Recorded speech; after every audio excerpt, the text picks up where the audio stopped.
Now, my next guest is an evolutionary behavioural scientist and author of the international bestseller, The Parasitic Mind: How Infectious Ideas Are Killing Common Sense. He also has a new book coming out this July entitled The Sad Truth About Happiness. Here to give his insight on the damage that the radical left wing are doing to society is Canadian Professor Gad Saad. Professor, thank you so much for your time.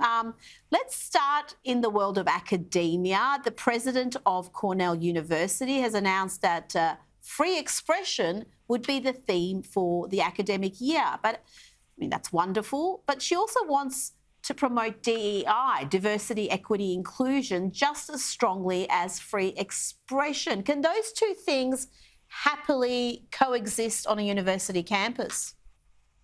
Certainly not in the way that those folks define diversity, inclusion, and equity. What makes the scientific process so beautiful is that it frees us from the shackles of our personal identity. So I don't do Lebanese Jewish evolutionary psychology. I just do evolutionary psychology. There is no indigenous mathematics. There's just mathematics. That's why the scientific method is the great epistemological democratizing force that it is. And so, no, you can't have the scientific method, you can't have meritocracy, you can't have freedom of speech as long as the diversity, inclusion, and equity cult is moving forward. Well, Cornell is one of your old universities. You have been there, you've seen it firsthand. I'm sure it's changed a little bit since your time there. But what sort of impact are these DEI strategies and philosophy really having on university campuses? And is there a way we can undo some of that damage, or is the rot too deep now? Well, I'd like to wake up every morning optimistic that we can still make a change. Otherwise, there'd be no point in me getting out of bed. So I do think that we can, affect the change.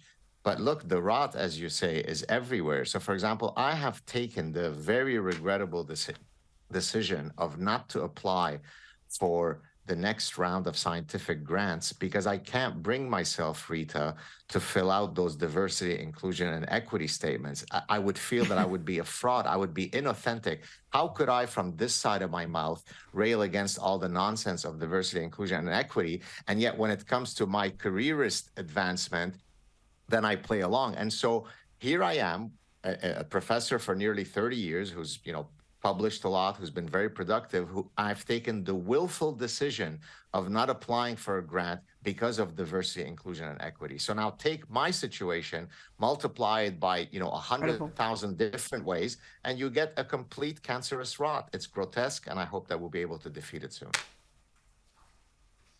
And how crazy, because you are actually a very ethnically diverse individual. So you're precisely the type of individual that they say they want to help. But of course, we know it's all about groupthink, not genuine diversity, certainly not diversity of thought. Now, you've been very vocal about the issue of biological males who identify as transgender women competing in women's sport.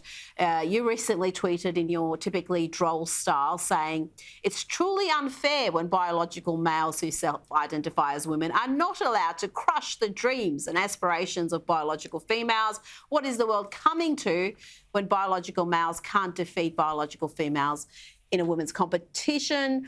Now, this was in response to this bit of far-left activism masquerading as journalism from Reuters. Let's have a quick look.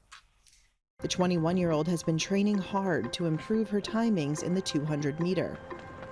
But as a transgender woman, her hopes were dashed in March when the World Athletics Council banned athletes like her from competing in women's events. The Council has agreed to exclude male to female transgender athletes. WA President Sebastian Coe cited a common refrain, the need to protect the female category, a frequently used justification for the outright exclusion of trans women from athletic competition. The ban has left DU feeling marginalized and hounded. enfin, même si on est une minorité, enfin, on mérite de vivre libre, de mener une vie libre, quoi. On mérite de faire des compétitions et de courir notamment dans la catégorie qui est la nôtre.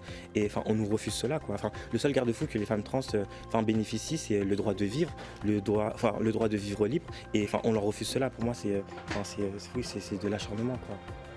Ouais, enfin, je comprends pas trop. The victim playing is just reaching all sorts of new levels. Why do you think the media is so captured by this trans ideology, where they've pretty much given up any pretense of impartiality or even just, acknowledging scientific facts? Right. So it's misplaced compassion, right? So national borders are racist because you don't allow noble people from Guatemala to get into your country. Clearly, you must be a Nazi if you have integral borders. Putting a bad criminal in prison is really bad, and you should be more compassionate toward him, because clearly if he's a serial rapist, it must be society that failed him. Same mechanism applies for transgender folks. Look, I'm all for transgender people living lives free of bigotry, but that doesn't mean that we get to celebrate their unique personhood by destroying the dreams and ambitions of 100 other athletes called biological women.